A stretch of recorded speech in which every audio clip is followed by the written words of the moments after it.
connection. Biden vai que vai. Trump, ai, ai, ai. Blinder, oi, vai, voi. Lula, blá, blá, blá. Boa noite, obrigado pela companhia. Hoje com o nosso quinteto, o mesmo de sempre, Caio Blinder em Jerusalém, Diogo Mainardi em Veneza, Bruno Corano, Sil Curati e eu aqui na nossa praça em Manhattan. E nós vamos começar lá em Jerusalém com as informações, impressões, aflições e até os prazeres do Caio em Israel. Caio, você viu a paz de perto? Você falou em aflição, eu falo em exasperação, que eu que te dei a dica dessa expressão da escalada. Oi vavoi é uma expressão em hebraico que significa oh meu Deus, né? O que eu estou vendo daqui? Está tudo muito corrido, literalmente. Hoje de manhã acordei aqui no meu hotel em Jerusalém com um barulho de DJ, porque é a maratona de Jerusalém, foi a maratona de Jerusalém. Isso é um sinal de normalidade em Israel. O meu hotel, não tem turista em Jerusalém, o meu hotel até dias atrás só tinha refugiado israelense, pessoal que saiu do sul de Israel e estava morando nesses hotéis de Jerusalém, Tel Aviv. Começaram a sair daqui para outros lugares, não para os kibbutzim. Ou seja, o país tem essa normalidade, mas tem também o trauma. O trauma é indescritível, só para quem está aqui consegue sentir o trauma da população. O 7 de outubro ainda não acabou para a população. Corpo só de palestino, de terrorista, ele era muito grande e gordo. Talvez era pesado demais para levar de volta para a faixa de Gaza. E no corpo dele descobrimos mapas e coisas para nós saber como que foi essa plana para atacar. Eles dividiram o kibbutz para duas partes, marcavam algumas coisas para... interessante lugar que eu achei que eles marcavam é lugar no meio dos creches para onde todas as crianças jogam no meio-dia. Então eles queriam matar crianças. Essa foi que eles queriam fazer. O objetivo. Uhum. Algumas pessoas da kibbutz e pessoas do militar foram no meio-dia do domingo para achar e levar todos os corpos que estavam aqui na kibbutz, e foram 30 corpos. E amiga da minha filha, ela fez parte desse grupo que foram para achar os corpos. E ele falou que ele viu alguns corpos sem cabeça. E tem a outra parte que é muito importante, eu estou vendo um país mobilizado. E aqui eu falo não só do exército, mas da sociedade civil. E o foco dessa sociedade civil é muito mais trazer os reféns de volta. Em toda parte, os cartazes ingleses, bring them home. Esse é o foco. Tem a guerra, mas eles querem os reféns de volta. Eles dizem, se os reféns voltam, não tem mais clima nem para o Netanyahu continuar a guerra. Esse é o problema. Eu viajei muito pelo país. É muito fácil viajar de sul a norte e oeste a leste. Israel é do tamanho do Sergipe, então não tem problema. Eu tive 1,5 km da fronteira com Gaza, no Kibbutz Nir Oz, aquele que perdeu quase 30% da população, seja que foram mortos no 7 de outubro ou foram sequestrados. E fui para o norte. Isso que me deixou muito intrigado e aflito. Eu tive a 6 quilômetros da fronteira com o Líbano, mais ou menos o limite no qual eu poderia ir. Em kibbutz, eles estão com medo do Hezbollah. Depois eu posso falar um pouco sobre isso. Mas o que me marcou mais é essa mobilização do país. As organizações que se mobilizaram contra Netanyahu nos protestos contra a reforma judiciária agora estão mobilizados pelos reféns. Eles trocaram tudo, o cara me falou, o chefe, em 25 segundos, agora a nossa meta é organizar o país para trazer os reféns de volta. Então o país, a sociedade civil ocupou em parte o papel do Estado, que esteve ausente desde 7 de outubro. E eu também passei no hospital, até comentei com o Lucas, ele achou engraçado, em Haifa, que fica a 40 quilômetros do Líbano, em 36 horas eles transformaram o subsolo, a garagem e um hospital de emergência. Tudo pode. Eles estão prontos para a guerra, e o país vai ficar pronto para a guerra muito tempo. Esse é um país muito desunido. Raras vezes o país se une. E desde o 7 de outubro é uma das raras vezes que os israelenses estão se unidos em função desse perigo que foi o 7 de outubro. Quer dizer, em resumo, paz de perto nem de longe. Você não viu nada de paz. Ô Diogo, você quer entrar na conversa? Quero sim. E o baque com o antissemitismo espalhado pelo mundo inteiro, em particular no Brasil, qual é a reação dos israelenses em relação a esse retorno fortíssimo, essa onda antissemita no mundo inteiro? O israelense adora o Brasil, aquela coisa, acaba o exército, vai acampar na Bahia, na praia. Mas acabou essa imagem do Brasil simpático. Sabe? Eles estão com uma raiva, mas uma raiva do Lula. Todo mundo chama o Lula de antissemita, sem meias palavras, sabe? Você conversa com o diplomata e com a população comum. O que mais me impressionou sobre o Brasil não foram nem os israelenses.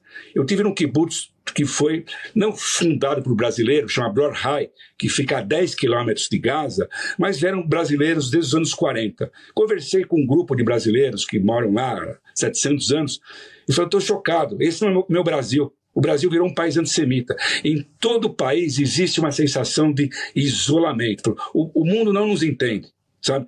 Eles têm consciência do que está acontecendo em Gaza, a questão das mortes civis, a crise humanitária, tudo isso. Mas eles falam, não é que não tem espaço para esse pessoal na nossa dor, mas a nossa dor ainda é muito intensa. Sabe? Nós estamos traumatizados também. E parece que o mundo já nos esqueceu. O mundo foi solidário por algumas horas em 7 de outubro e nos esqueceu. E mais uma vez, nossos avós tinham razão. Sabe, o antissemitismo está aí de volta no mundo inteiro e a razão mais solene e mais importante para ter um Estado judeu. Porque, no final das contas, com o Hezbollah e com o Hamas, é o lugar do mundo onde que os judeus se sentem mais seguros. Porque em qualquer lugar do mundo tem antissemitismo agora. O que nos levou a vir para cá, os nossos avós, é a razão para a gente ficar aqui e cada vez mais judeus virem morar aqui. Ô Caio, você e o Diogo têm essa coisa que é um antissemitismo enorme. Eu estou dizendo, a impressão que eu tenho, que eu colho, é que é um sentimento contra Israel. Não estou vendo ninguém falar, vamos caçar judeu. Estou falando contra Netanyahu, o sentimento é contra Israel e contra Netanyahu. Não é um sentimento, os judeus estão de volta e são monstros. Não é isso, não. Bruno, você quer entrar? Quero.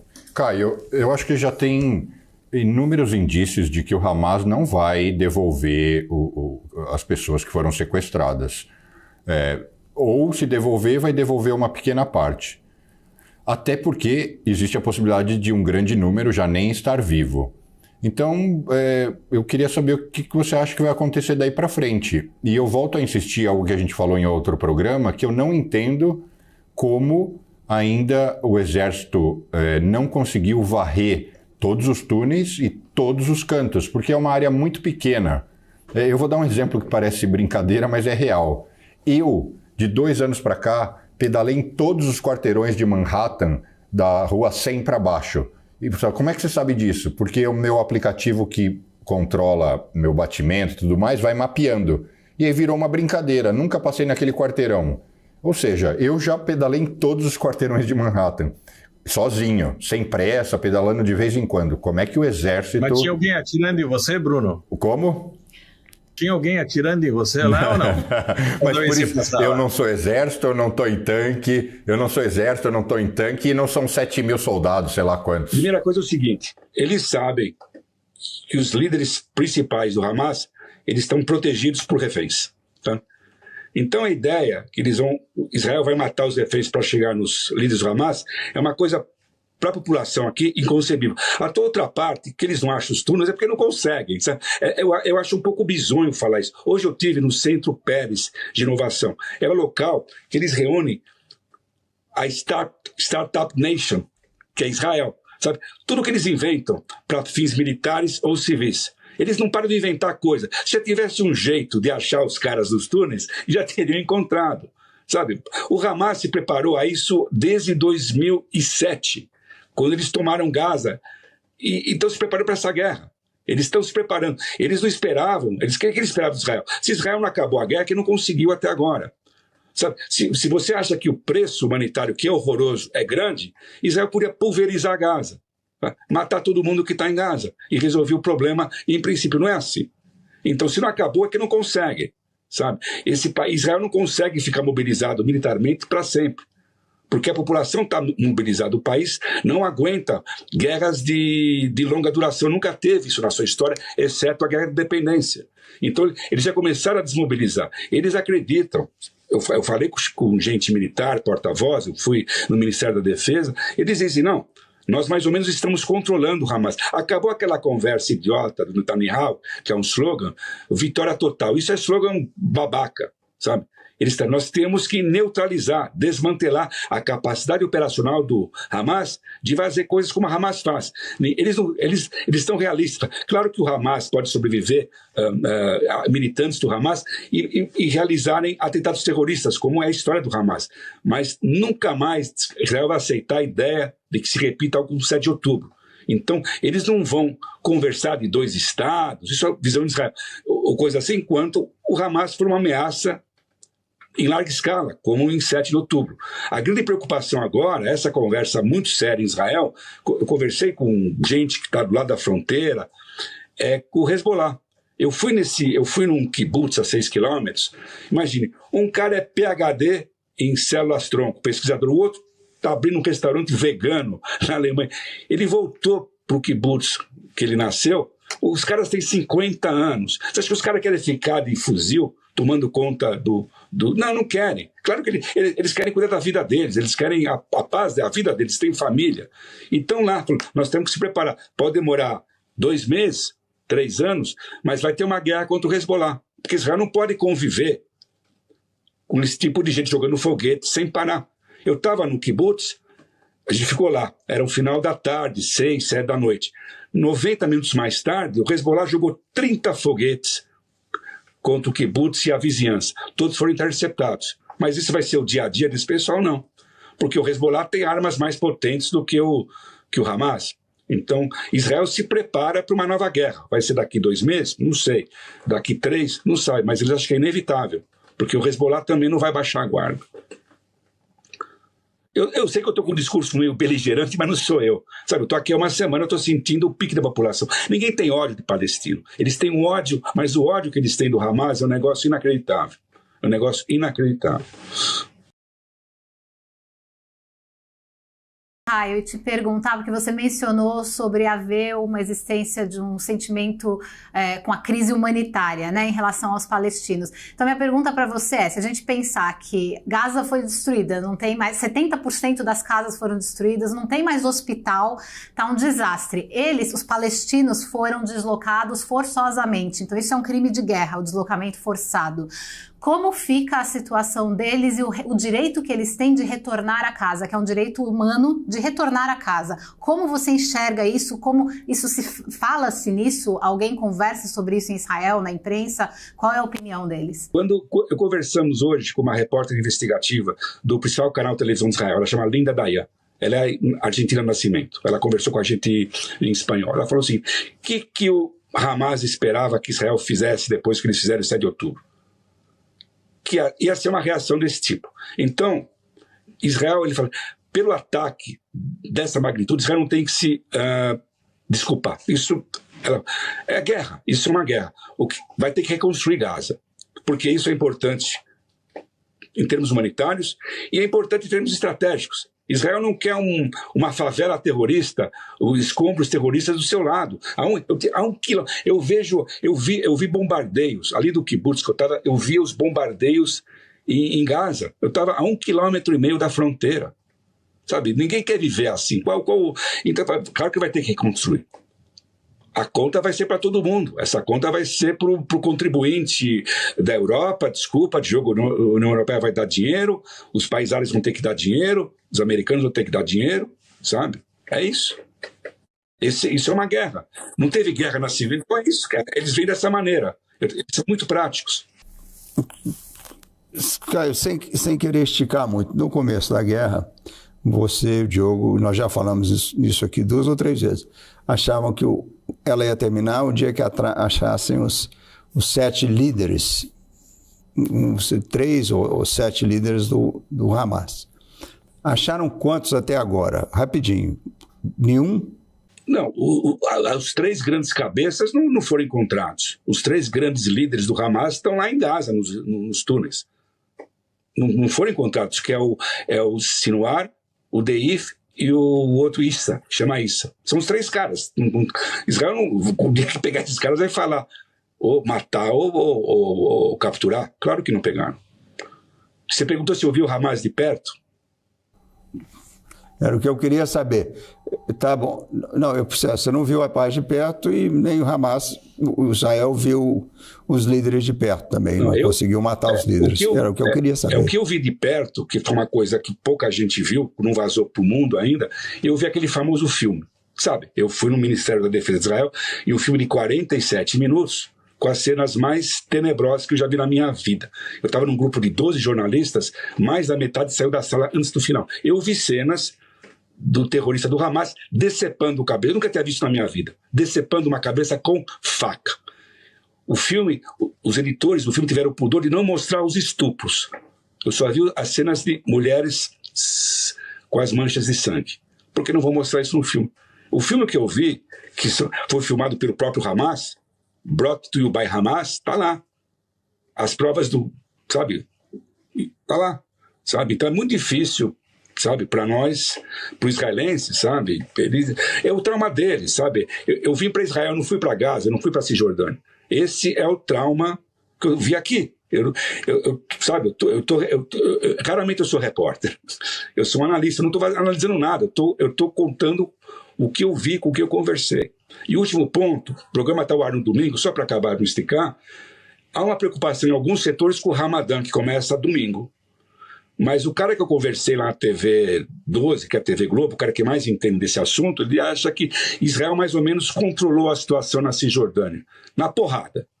Prendeu 3 mil caras, liderança. Ele acha que o Ramadã não vai ser uma coisa de protesto em larga escala, que é outro grande medo de Israel, a outra frente, né? Tem Gaza, Hezbollah, no Líbano e Cisjordânia. O Caio está viajando, você está viajando com um bom time de jornalistas, entre eles o Américo Martins, que é o correspondente da CNN em Londres, foi meu chefe durante uns 12 anos na BBC. Você está viajando com a Marília Assef, que era nossa chefe lá na TV Cultura, e você está viajando com um influenciador que faz um sucesso danado e sabe imitar, fazer imitações. Você se divertiu com ele. Quem são essas pessoas? E apresenta o exato. Eu estou com o Marinho. Grupo, nós somos 9 jornalistas dos principais órgãos de rádio, TV do Brasil. Nós estamos aqui, tem que explicar, não estou de graça, né? O Bruno não pagou minha viagem para cá, né? A CONIB, que é a Confederação Israelita do Brasil, a Federação Israelita de São Paulo e Stand With Us, que é uma organização preocupada em educar sobre Israel e combater o antissemitismo. Não tem filiação partidária, esse tipo de coisa. E tem esse cara incrível, que também está com a gente, que é um influenciador. Ele tem um canal do YouTube, que é acho que o Diogo até conhece, o André Marinho. Né? Um jovem de 29 anos, ele é fenomenal. No meio desse horror que eu estou conversando, a gente anda muito de Manhattan on the road, né? E a gente anda de ônibus para cima e para baixo, nosso micro-ônibus. Olha o que o Marinho bolou comigo. Boa noite, Manhattan, Jerusalém. Presidente Lula, o senhor já esteve na prisão. Qual é o conselho para o presidente Bolsonaro? Olha, Caio, o importante para o Bolsonaro é não se apaixonar sob hipótese nenhuma na prisão. Porque você vai se arrepender, Bolsonaro. Você vai se arrepender. Presidente Bolsonaro, tá com medo da prisão? Tem que ter o coração verde e amarelo nisso daí, não tem problema nenhum. Um soldado que vai pra cela e tem medo de ser preso, tá fadado a ficar preso, tá ok? Ninguém entendeu o que eu disse. Mas o importante é que na hora do banho, na hora que o sabonete cai no chão, tem que tomar cuidado com a retaguarda aí, tá ok? Presidente Trump, se for eleito, qual o plano pro Hamas? Well, hummus. I love hummus. So great food. I love the Arab food. The Arabs love me. The Arabs love Trump. The Mexicans love too. Get a little tortilla, dip it in the hummus. Great food. Believe me, make hummus great again. Presidente Biden, vai sair o cessar-fogo? Whoa, hang on a second. Come on, folks. Let's get real. Come on. It's all good. It's gonna be all right. Wait, where the hell am I? I want to go to bed and watch Manhattan Connection. Let's make it happen. Obrigado, presidentes. Thank you. PNC News. Informação que gera valor. As empresas que fazem parte do seu dia a dia estão em uma das maiores bolsas do mundo, a Nasdaq. E a boa notícia é que você pode investir nessas empresas diretamente pela Avenue, sua corretora nos Estados Unidos. Com os dados das ações dos Estados Unidos fornecidos pela Nasdaq em tempo real, o cliente Avenue pode acessar diretamente as maiores bolsas do mercado americano. Entre neste mercado de tecnologia e inovação. Acesse avenue.com.br/Nasdaq e seja bem-vindo ao mercado global. PNC News. Informação que gera valor. Manhattan Connection. Estamos de volta com a Super Tuesday, a notícia velha. Sobraram 2 e eu quero saber de vocês, curto e grosso, quem ganhou. Começando pelo Caio. Caio. Não vou chamar de Super Biden, né? Depois da Super Tuesday. Mas ele se mostrou um boxeador, sabe? E não tropeçou, mas ele tem mais 8 meses e meio. Não, eu estou perguntando do discurso, não, eu estou perguntando do resultado da Super Tuesday. Não, mas isso não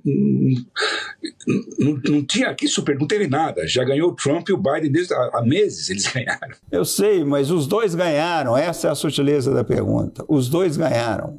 Algum deles ganhou mais do que o outro? O Trump. Sem dúvida, o Trump. Ele consolidou. Essa era a resposta que eu queria. Essa era a resposta que eu queria. Diogo, você acha que algum deles ganhou mais?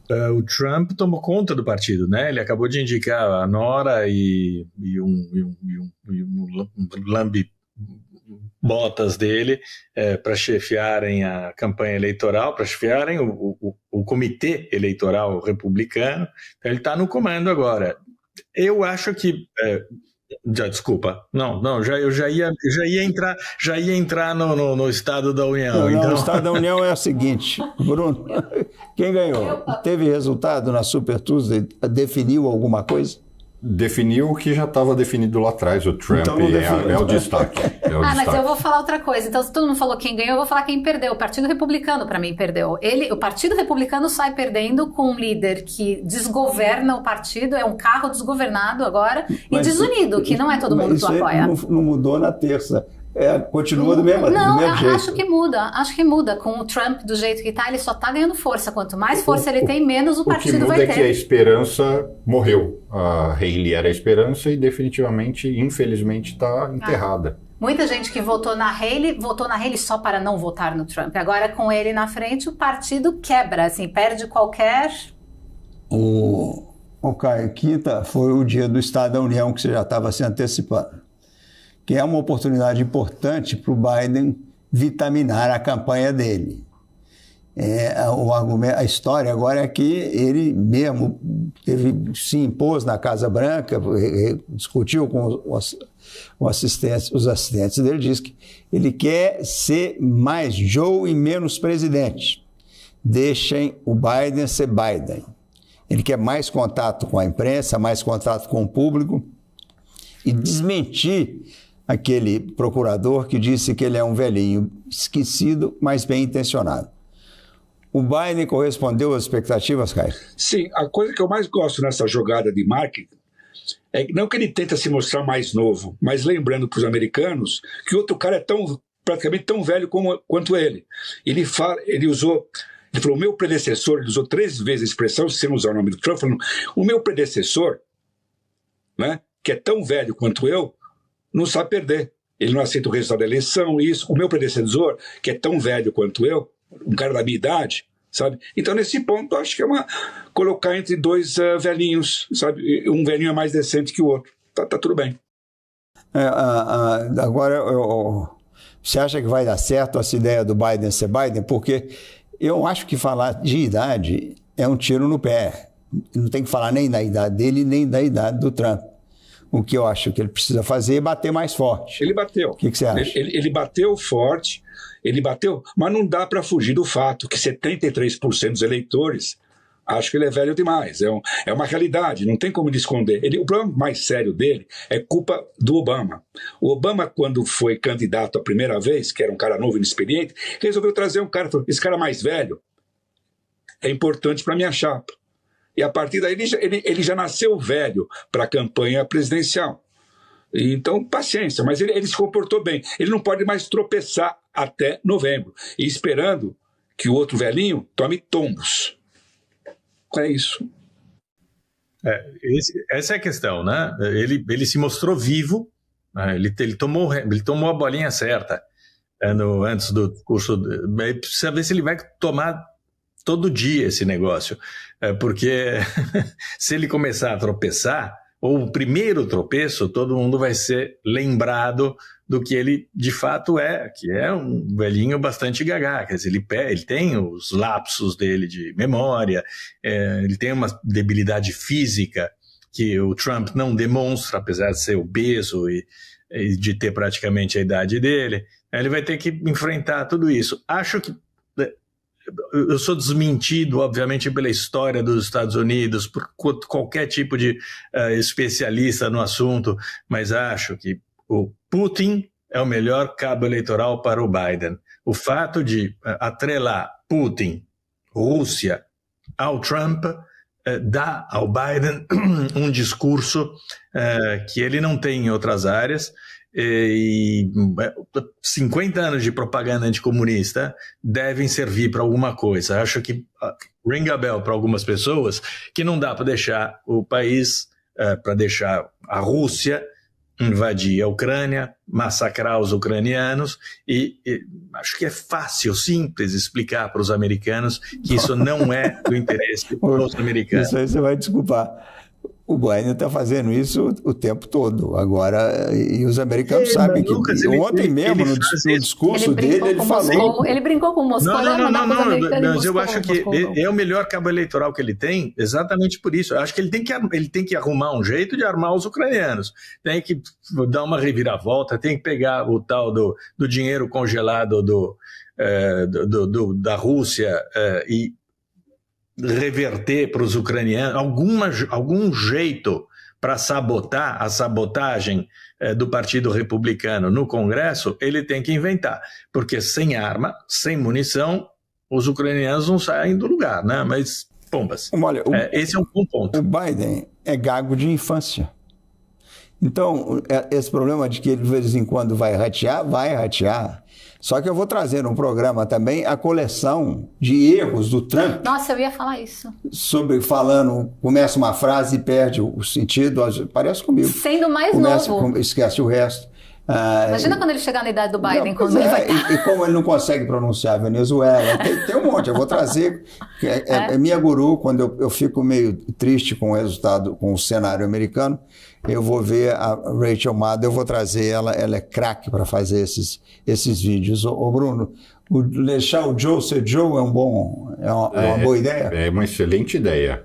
Foi muito acertada a direção que cuida da campanha dele falar o seguinte: chega de ler teleprompter, deixa ele ficar à vontade, falar natural, isso demonstra muito mais energia. Ele foi super bem no discurso. A ideia não foi da campanha dele, não foi dele. Não, sim, mas é quase como se ele pediu a bênção para quem organiza a campanha de posso seguir dessa forma. Ele não pediu bênção, não. Ele dá a instrução. Ele é presidente. Não, eu sei. Quando os caras falam o que você faz, você fala não quer. Não, mas não é porque ele poderia ser o presidente e eu sou dono da minha empresa que eu não ouço minha equipe. Então teve ali um convencimento. Mas eles estão vindo até agora e está dando errado. Não, mas aí eles entraram no entendimento que agora é assim: teleprompter vai para o lixo, deixa eu ser quem eu sou. Agora, o que eu concordo com você... Não, vai teleprompter, vai para o lixo para certas horas. Vai guiar ele, mas ele vai poder ter desenvoltura. Ele quer contato direto com a imprensa. Está cheio de jornalista em volta, ele vai lá e fala. Agora, eles não deixavam ele falar. Tá, mas agora o que eu concordo com você ele tem que passar a bater, tem que ser mais agressivo. Porque não tem como você tomar soco no estômago e responder com carinho. E o jogo do Trump é muito agressivo.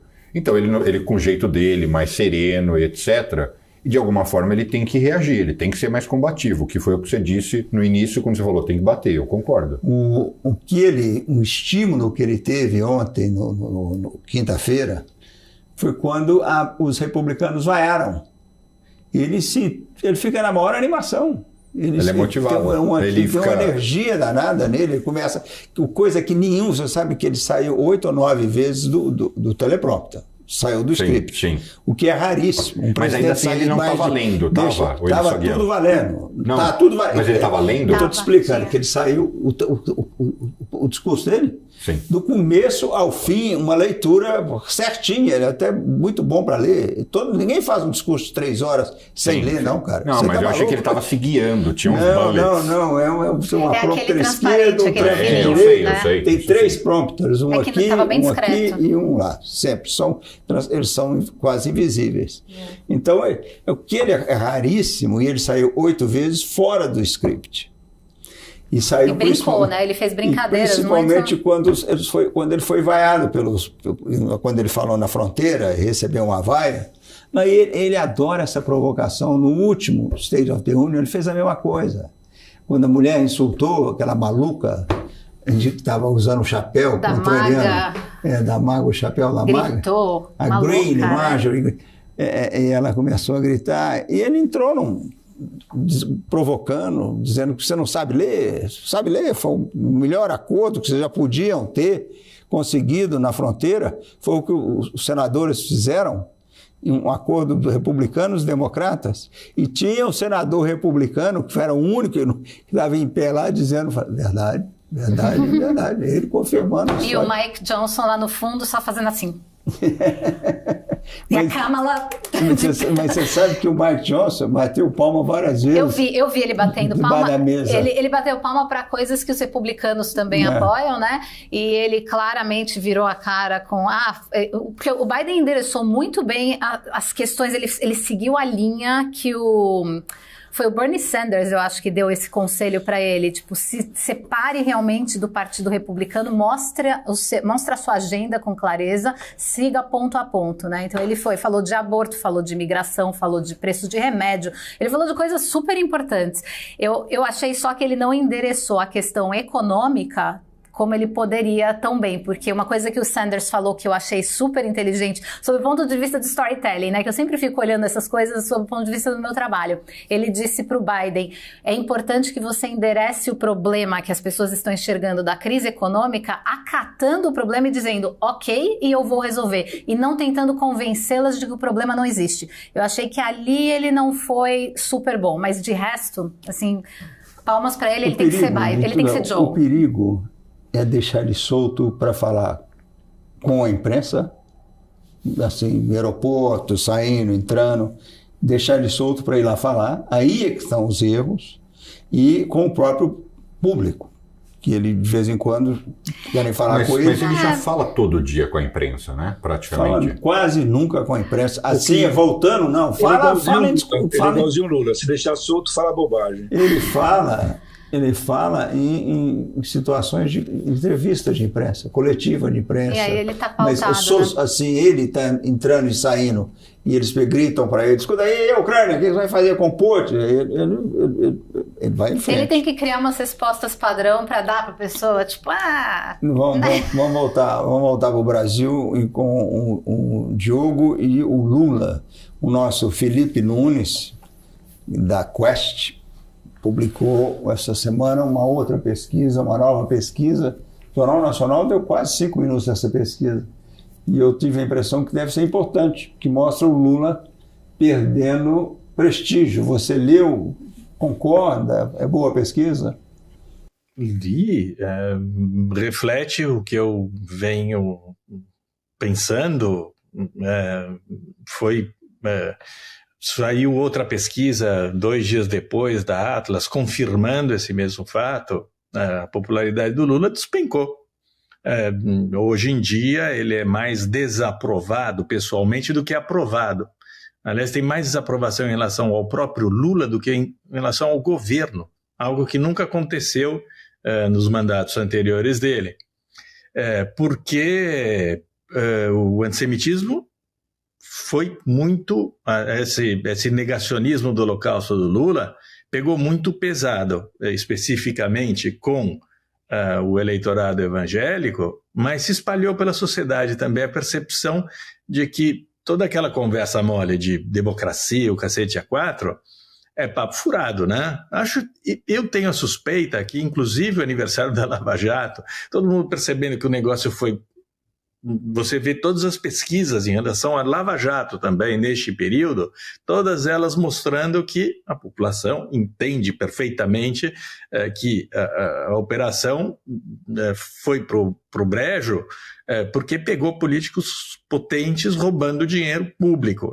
Todo mundo sabe disso, até os lulistas sabem disso, embora não confessem. Nessa pesquisa da Atlas, as duas maiores preocupações dos brasileiros, lá no alto, mas muito distante dos outros, são criminalidade, em primeiro lugar, e corrupção logo atrás, mas meio ponto atrás. Eu devia ter visto essa pesquisa, isso que eu estou completamente de acordo, que no meu caso, que moro aqui, eu acho que corrupção está lá em cima e criminalidade está embaixo. Mas mostrando quem mora no Brasil, crime é uma honra, né?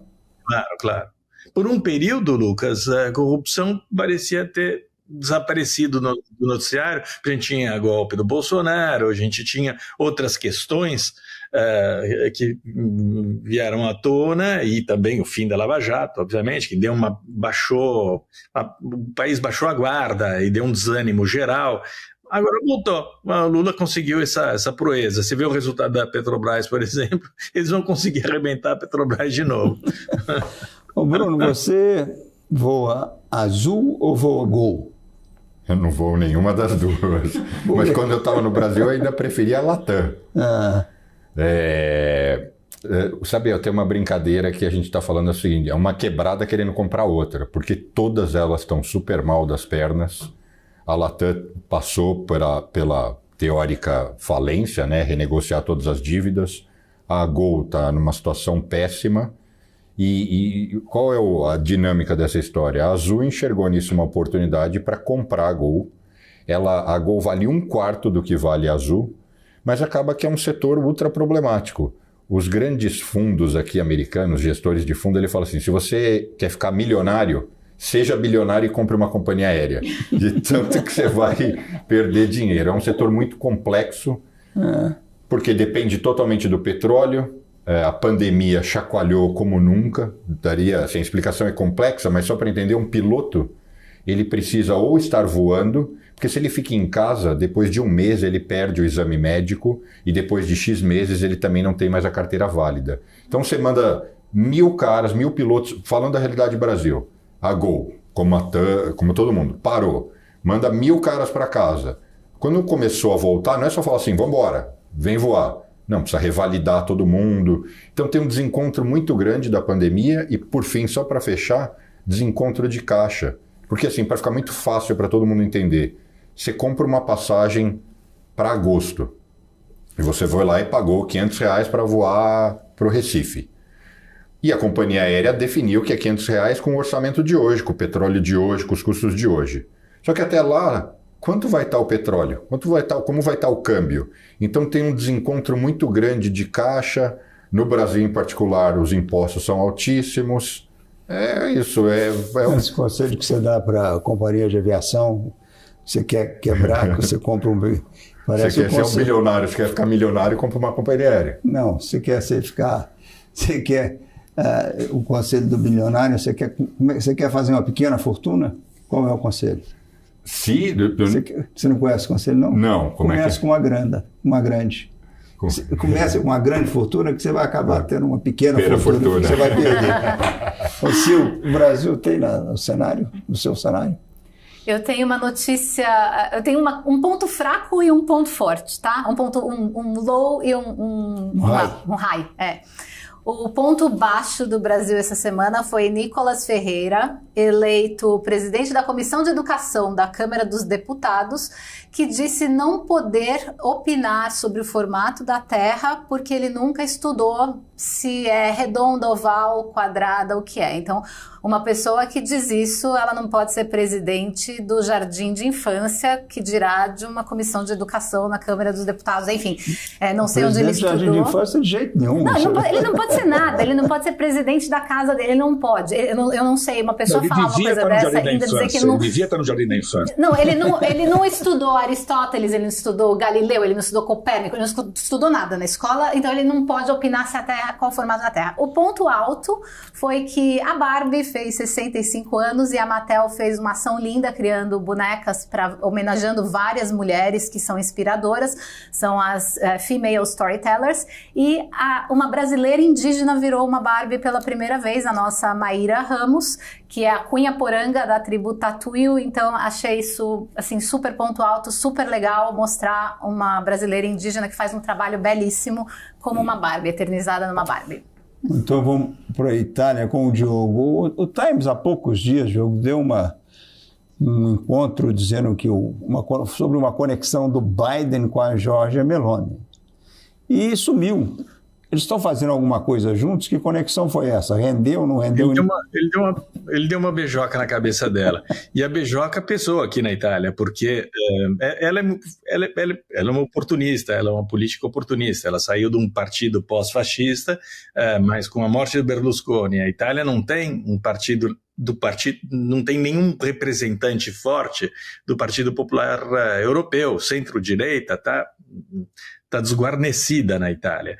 Ela viu uma grande oportunidade, ela é muito popular até hoje, conseguiu cavar esse espaço e ela só conseguiu isso porque se mostrou efetivamente favorável ao envio de armas e ajuda à Ucrânia, e houve essa conversão para a OTAN, quer dizer, nunca fez parte do repertório dela. Ela era muito anti-americana também, mas ela percebeu uma oportunidade, soube colher essa oportunidade, é muito mais ligada hoje em dia ao Biden do que ao Trump, que é o preferido do parceiro político dela, que definhou, que se chama Salvini, que é da Lega, e ele definhou, mas ele é ligado ao Putin e é ligado ao Trump. Então a Itália está... E na esquerda tem a mesma coisa, o Partido Democrático, que é o ex-Partido Comunista, é mais atlantista, mais ligado à OTAN, e o outro, o Movimento 5 Estrelas, é mais ligado a Putin e Trump. Então a ideologia, política, isso não existe mais, esse troço não existe mais. A gente tem dois blocos, num deles estão os valores ocidentais, democráticos, etc., representados por Europa, Estados Unidos, essas coisas, e no outro tem os monstros, Rússia, China, Irã e Brasil do Lula, Venezuela. O papelão do Lula não é só com Israel, não é só com a morte do Navalny, não é só com Putin, com a Venezuela também, uma coisa nojenta. Vai ter eleição em julho, o Maduro tirou todo mundo do páreo, e o Lula dizendo, não, serão eleições legítimas, vamos esperar para ver. É um negócio asqueroso, o cara é nojento, o Lula realmente provoca engulho. Mas a conexão Bruno, a conexão do Biden com a Meloni é uma boa notícia, no fim das contas. Então vamos voltar no próximo bloco com o Bruno falando. As empresas que fazem parte do seu dia a dia estão em uma das maiores bolsas do mundo, a Nasdaq. E a boa notícia é que você pode investir nessas empresas diretamente pela Avenue, sua corretora nos Estados Unidos. Com os dados das ações dos Estados Unidos fornecidos pela Nasdaq em tempo real, o cliente Avenue pode acessar diretamente as maiores bolsas do mercado americano. Entre neste mercado de tecnologia e inovação. Acesse avenue.com.br/Nasdaq e seja bem-vindo ao mercado global. PNC News. Informação que gera valor. Manhattan Connection. Estamos de volta, o Caio está reclamando, que ele já falou muito, eu concordo com ele. Vamos deixar... O Diogo também acha que já falou muito, então vamos deixar o Bruno falar. O Bruno, entre em ação. Qual é a sua notícia? Minha notícia é a Tesla derretendo, ladeira abaixo. Não sei se todo mundo sabe quanto ela perdeu de valor. Ela chegou a 1 trilhão. Hoje ela está ali nos 560, pelo menos hoje, 566 bilhões. ela perdeu mais de 234 bilhões de dólares de valor nos últimos 10 dias. Quanto é isso? É o valor de mercado ou da Nike ou da Disney. Esse é o tamanho das empresas do McDonald's, que é o tamanho do valor que ela perdeu nesses 10 dias. Mas eu sei que você que é fã da Tesla, estou aqui para responder as suas perguntas. Eu vendi há muito tempo. Eu tinha ações da Tesla. Então eu fui esperto. Você precisa vir trabalhar no meu fundo. Eu saí da Tesla. Mas ela começou a ratear já tem um bom tempo. E agora não é só a Tesla. O carro elétrico aqui está a perigo. Então, o que está acontecendo principalmente, no caso da Tesla, estava hipervalorizado. A BYD entrou com os preços muito mais baixos, então fez a Tesla ter que perder margem. E aquela ideia de que todo mundo iria comprar carro elétrico, está ficando claro que não vai acontecer. Os próprios governos estão sendo pressionados pelas montadoras para pegarem aquelas exigências de 2030 não pode mais ter carro a combustão e etc., empurrarem isso conforme cada estado, mas porque já viram que as próprias pessoas não querem, e não querem por quê? Porque elas percebem o seguinte, não tem onde recarregar, não essa história de que manutenção é mais baixa não é bem assim, e principalmente se você quer vender, você fica 2, 3 anos com o carro, você quer vender, ele perde muito valor, porque ainda não tem um mercado tão aquecido. E aí a Tesla, no fundo, não tem nada de errado, é que ela estava hipervalorizada. Ela ainda segue valendo 10 vezes o que vale a GM, o que é ainda assustador. Então, assim, a chance de cair mais é enorme. Ela e a Apple e outras que estão hipervalorizadas. Mas ela tem um dono que é capaz de falar muito mais besteira. E que está envolvido em denúncias de cheirar, bala, injetar, farinha, tudo junto, com o depoimento de próprias outras pessoas do conselho, e isso vem deixando o mercado horrorizado, porque fala assim, como é que o dono, o cara que nos representa, está envolvido com esse nível de exposição de coisas que são tão complicadas, né? Não sei se vocês viram esse que não poderiam deixar falar sozinho, né? Sem assessor. Esse não poderia, tinha que deixar ele domar o cara. A Rolling Stone publicou semana passada, falando em drogas, depoimento de um médico que receitava a Casa Branca do Trump. O pessoal que trabalhava na casa. Você quer assustar? O negócio deles era anfetamina, era sobe... Por time da Casa Branca. Por time da Casa Branca. Não entra ele não fala que o Trump era paciente dele. Mas coisas. Todo mundo. Inclusive, pessoas não devem funcionar assim. Que dão só para piloto de caça em situações extremas, que ele precisa de ficar super alerta. Tinha paciente para resolver isso. Você sabe que no Brasil, ali na Faria Lima, a droga do momento são essas drogas que deixam você ligado. Como né? no Silicon Valley, né? E tal, no Vale do Silício é a mesma coisa. Ninguém opera, esse povo aí não opera sem isso. É o mercado financeiro também, pra caramba, né? Chazinho e blueberry, só eu e você. Olha aqui, você hoje está com medo de quê? Você não está com medo de droga? Eu não tô com medo de droga, eu tô com medo de um bicho que pode ficar grande aí, o Claude 3. O Claude 3 é uma inteligência artificial da empresa pesquisadora e desenvolvedora de inteligência artificial, que é a Anthropic. E a história dele é muito fascinante, porque desenvolveram esse modelo de linguagem larga, ou grande, eu não sei como a gente fala no Brasil, o LLM, né? Large Language Model. Desenvolveram ele, já ficou melhor do que o OpenAI, assim, disparado, e aí resolveram fazer um teste que se chama o teste da agulha no palheiro. O que significa isso? Os cientistas imputam na inteligência artificial um monte de informação, milhões de informações, então milhões, que é o palheiro. E aí imputam uma frase, que é a agulha, que vai ser a resposta que eles estão procurando para fazer o teste. Então fizeram esse teste de jogar a informação com a frase que eles queriam e fizeram uma pergunta para a inteligência artificial. E a pergunta era muito simples. Qual a melhor pizza do mundo? A cobertura de pizza do mundo. E a inteligência artificial rapidamente respondeu. Segundo a Associação dos Connoisseurs de Pizza, a melhor pizza do mundo é uma combinação de figo com prosciutto e queijo de cabra, segundo essa associação. Agora, o que assustou é que, em seguida essa resposta, e eu vou ler, a inteligência responde: esta frase me parece muito deslocada e sem relação com o restante do conteúdo dos documentos que tratam de linguagens de programação, startups e de como encontrar o trabalho que você adore. Suspeito que esse fato da cobertura da pizza possa ter sido inserido como uma piada ou para testar se eu estava prestando atenção, já que não combina em nada com os outros tópicos. Os outros documentos não contêm quaisquer outras informações sobre coberturas de pizza. Aí você me pergunta, aqui que me assusta, além de inteligência artificial, é a primeira vez que se tem indício de consciência artificial, e isso não tem volta. Pô, isso aí te assusta porque se a máquina foi esperta, se falou, não, essa pergunta de vocês é sacana, vocês estão querendo me sacanear? Então não tem nada de importância nenhuma essa porra de pizza. Espera que ela vai voltar, a gente tá indo com a farinha, essa inteligência artificial vai voltar com o bolo e jogar na nossa cara, você vai ver se eu consigo. Você não queria falar sobre Dune?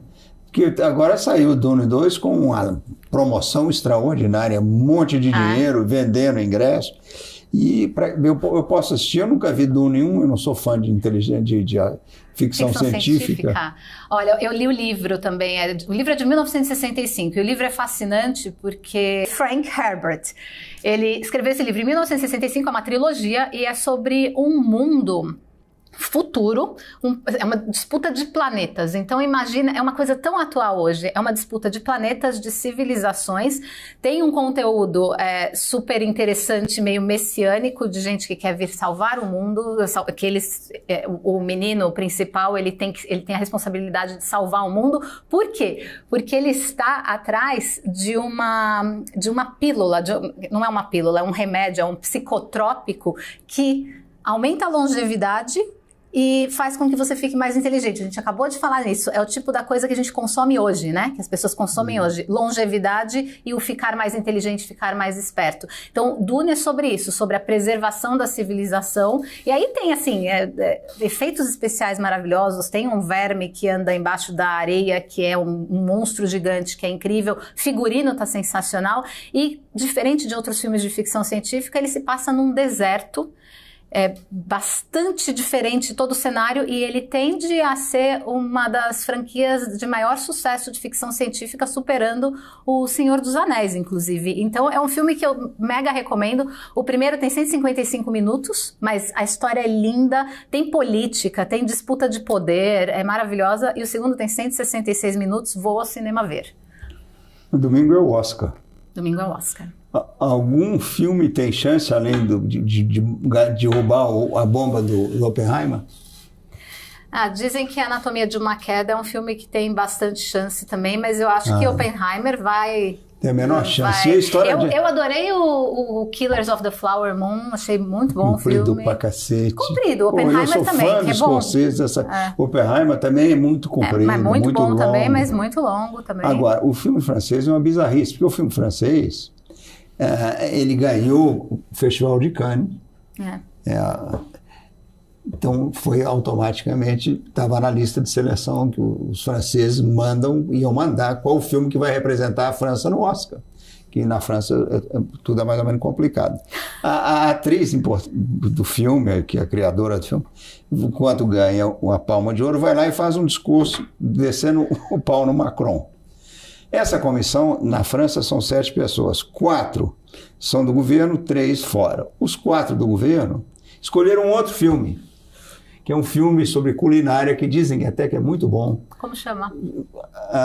Chefe Pepe. Não, vou procurar. Mas, enfim, é um filme sobre um chefe na França que é assunto muito mais que eles achavam mais francês do que o julgamento de uma mulher.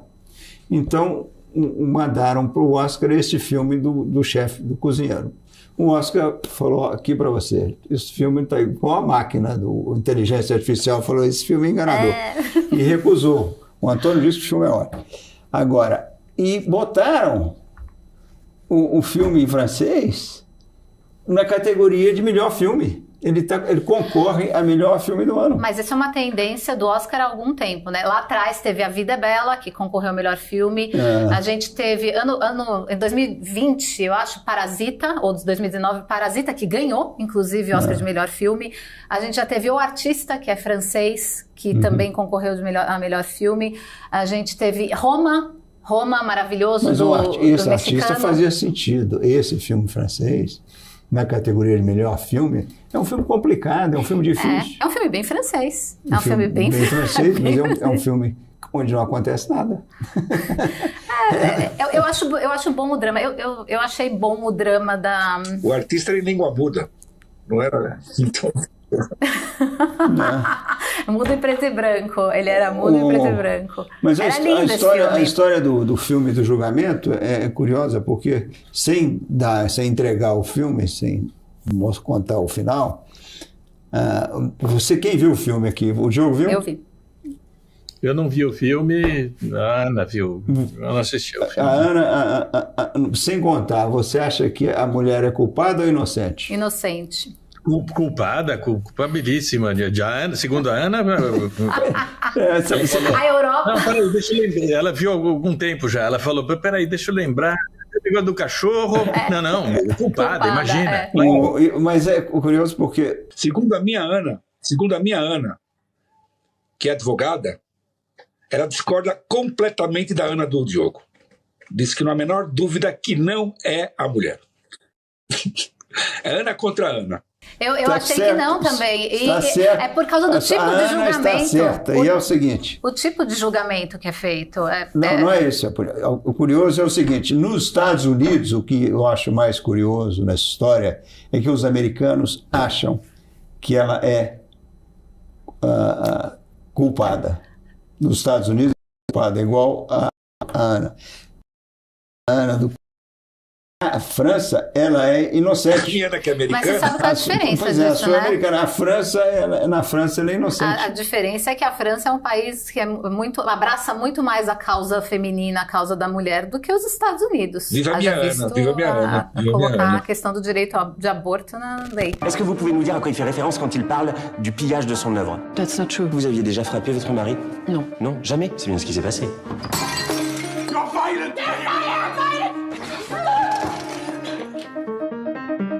T'as pas pu les entendre s'ils parlaient calmement. J'ai confondu. T'as confondu.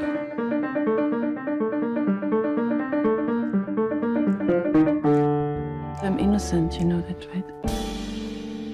As empresas que fazem parte do seu dia a dia estão em uma das maiores bolsas do mundo, a Nasdaq. E a boa notícia é que você pode investir nessas empresas diretamente pela Avenue, sua corretora nos Estados Unidos. Com os dados das ações dos Estados Unidos fornecidos pela Nasdaq em tempo real, o cliente Avenue pode acessar diretamente as maiores bolsas do mercado americano. Entre neste mercado de tecnologia e inovação. Acesse avenue.com.br/Nasdaq e seja bem-vindo ao mercado global. PNC News. Informação que gera valor. Manhattan Connection. Infelizmente, vamos abrir este bloco com uma notícia triste. Morreu neste março, quinta-feira, em Nova York, Domício Coutinho, escritor, criador da Biblioteca Brasileira em Nova York. A biblioteca, em 2010, quando eu via muito Coutinho, tinha 4.000 livros. Agora são 9.000 e 8 caixas imensas, cheias de livros, que ele não estava podendo cuidar porque já está doente há bastante tempo. O filho, Charles, não tem nem o tempo nem a vocação do pai para esse tipo de trabalho que é pura filantropia. Será que nós vamos conseguir manter viva essa criação do Domício? A jornalista e escritora Sônia Nolasco, viúva do Francis, vai doar os livros dela e do Francis para a biblioteca. Nossos escritores, acadêmicos e amantes de livros se uniriam nessa campanha? Muito obrigado. Ô Sil, você tem uma boa notícia para contrapeso desse obituário. Não é uma boa notícia, na verdade é um alerta. Isso que eu tenho é um alerta, porque essa época agora muitos brasileiros estão vindo aqui para os Estados Unidos para o SXSW, como se chama no Brasil, é o South by Southwest, o festival que acontece lá em Austin, e muita gente passa por Nova York, para por Nova York, passeia por Nova York, aproveita, né? Porque aqui é muito gostoso estar aqui nessa época.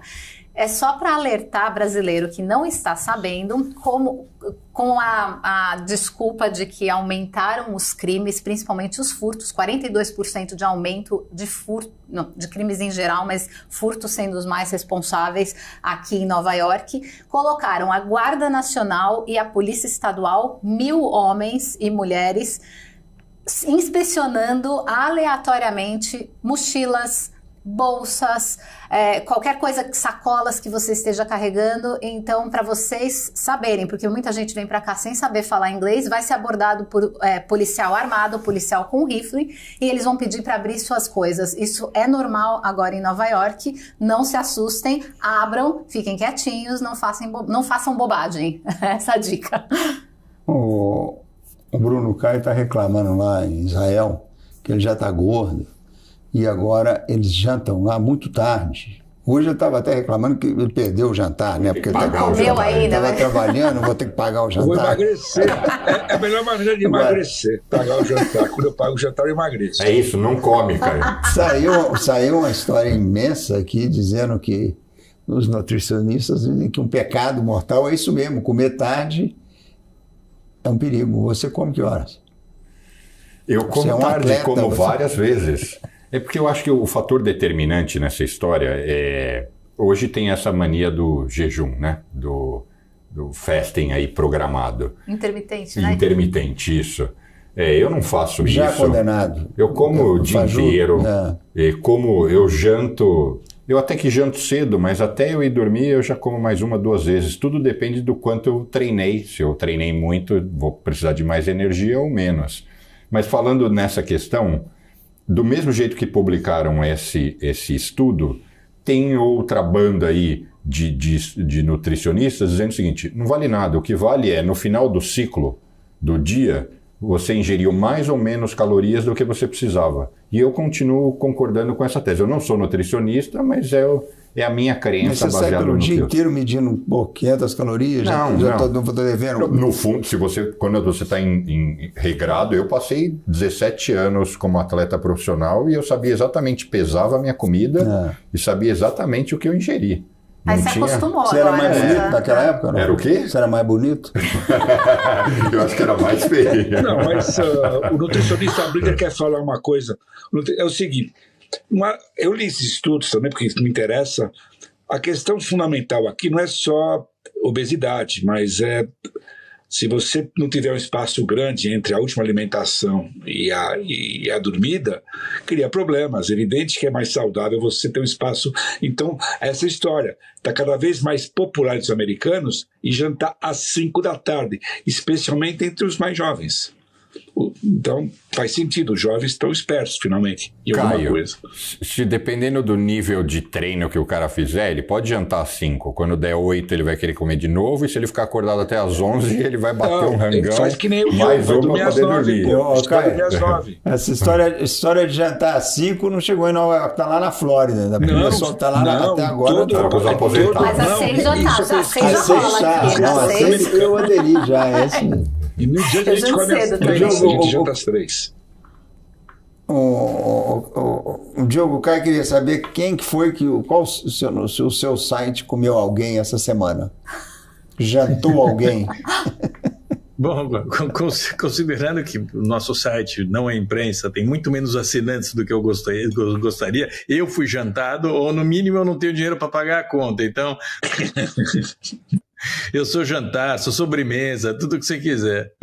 Você estava dando uma sugestão aí para os brasileiros que estão vindo a Nova York, eu vou dar uma dica, que esse programa se chama Manhattan Connection e raramente temos falado sobre Manhattan. Antigamente a gente tinha o Pedro, tinha a Angélica, você mesmo fez algumas matérias. E, gostaria de fazer mais. Dava um encanto bacana terminar um bloco, terminar o próprio programa com uma matéria num lugar em Nova York. Mas a cidade, eu quero, para quem vem a Nova York, eu quero dizer onde você deve assistir. Quase todo mundo passa por hotel. Você devia assistir televisão num canal a cabo que chama New York One, é o canal 1, está em todos os hotéis.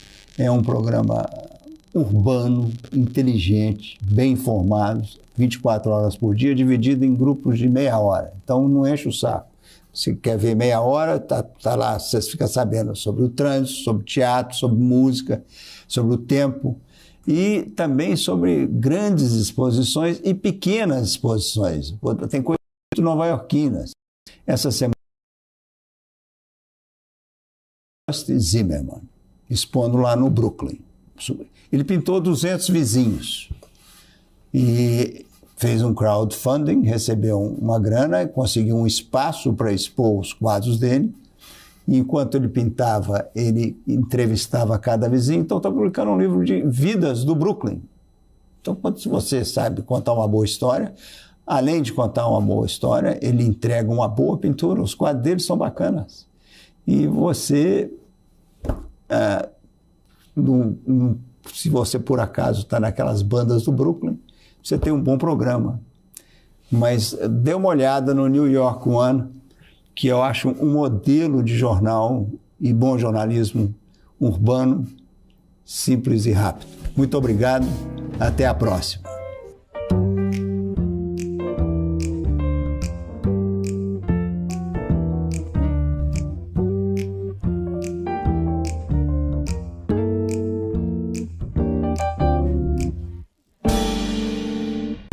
PNC News. Informação que gera valor.